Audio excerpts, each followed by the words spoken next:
Hello and welcome. My name is Z, and if I sound a bit tired, it's because I am. I literally just woke up and decided to record this video. But I wanted to go over Luke Skywalker's character in The Last Jedi and why his character makes sense. Now, this is obviously my opinion, but I will be presenting some evidence to support what it is I'm saying and support why it is I think his character makes sense and why I actually quite like it. And the reason I decided to make this video is because there's a lot of people who did not like Luke Skywalker's character arc in the sequel trilogies, and their reasoning I felt was not justified. So some of their reasonings that I've heard was that, Luke is this kind of just all around good beacon of hope. Luke can do no evil. Luke was ready to die to bring his father back to the light side.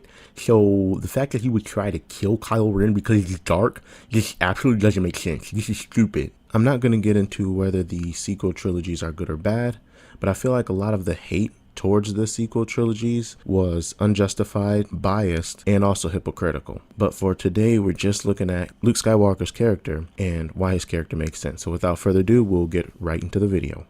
The first point I'm going to discuss is how Luke Skywalker saved Vader and fought so hard to do so, but gave up on Kylo Ren and tried to kill him. There's a key difference between Luke Skywalker's behavior towards Vader and his behavior towards Ben Solo, and that difference is what he felt, what he was able to sense within the two. Numerous times within the original trilogy, or at least episode 6, Luke constantly says that there's still good in Vader, that he can feel the conflict, basically saying that he can feel that Vader essentially is still good, like he wants to be light, but he can't let go of the anger, the hatred that he has. And Luke believed that his connection to Vader as his son would be enough to bring him back to the light, and he was willing to bet on that, and he believed in it because he saw light inside him. When we fast forward to Kylo Ren's interaction with Luke in essentially this same scenario, the difference between Kylo and Vader is that when Luke looked into Kylo Ren, he didn't see that light. He didn't see that conflict. All he saw was darkness, and he saw darkness that was worse than anything he's ever encountered. And we do know that he encountered the Emperor. He encountered Palpatine, who was the most evil being probably to ever exist. And what he saw within Kylo was enough to shake him even more than the Emperor. Now, there are some who believe that Luke's actions towards Kylo Ren, that wouldn't be his resolve, that he would try to essentially Vader him into the light side. But we did see how Luke behaved in the face of darkness when he faced the Emperor, and he did try to cut him down. If Vader didn't intervene like he did, Luke either would have cut him down or perhaps the Emperor would have used the Force and saved himself. But we did see Luke try to cut down evil without hesitation. Also, he grabbed his lightsaber and swung straight for him. So we know that in the face of darkness, Luke will swing back.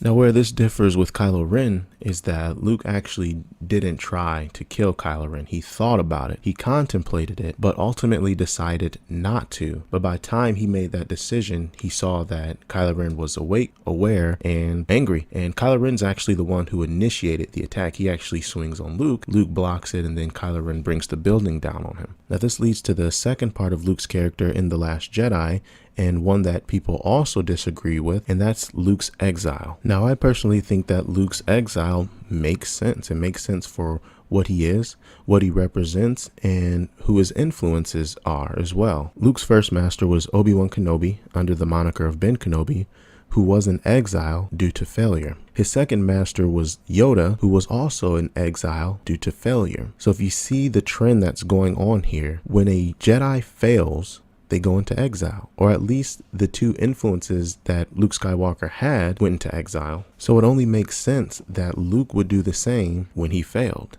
And it also makes sense that Luke would cut himself off from the Force, which is the very thing that caused him to fail in the first place, and why he would feel that the Jedi needed to die. Because if Luke had looked at his nephew as, let's say, Leia or Han Solo would have, with just love and as a human, rather than a concept of light and dark, then that situation never would have happened. The last thing I'm going to mention is what Star Wars represents, or at least represents to me, and why this concept makes sense for Luke's character. And that concept is that there is no right or wrong time to do good. Star Wars embraces failure. It embraces making the wrong decisions. It embraces being wrong. But in the end, when you do what's right, that's what matters. When we look at Vader, he was wrong his entire life. He made the wrong choice the entire time he served the Emperor. But in those last split seconds of his life, he made the right decision. He helped his son. He overthrew the Emperor.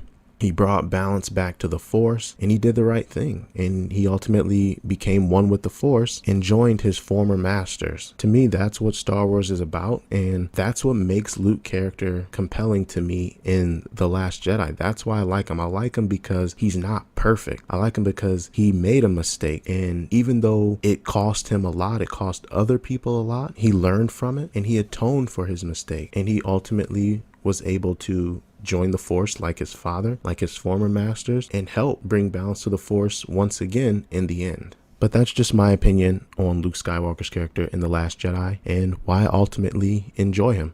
I appreciate you guys sticking around. If you did, leave a like, comment, and definitely subscribe. I know this is a touchy subject here, so I want some of the internet warriors to hop on and tell me what you think about this. But I'll catch you guys on the next one, and thanks for watching.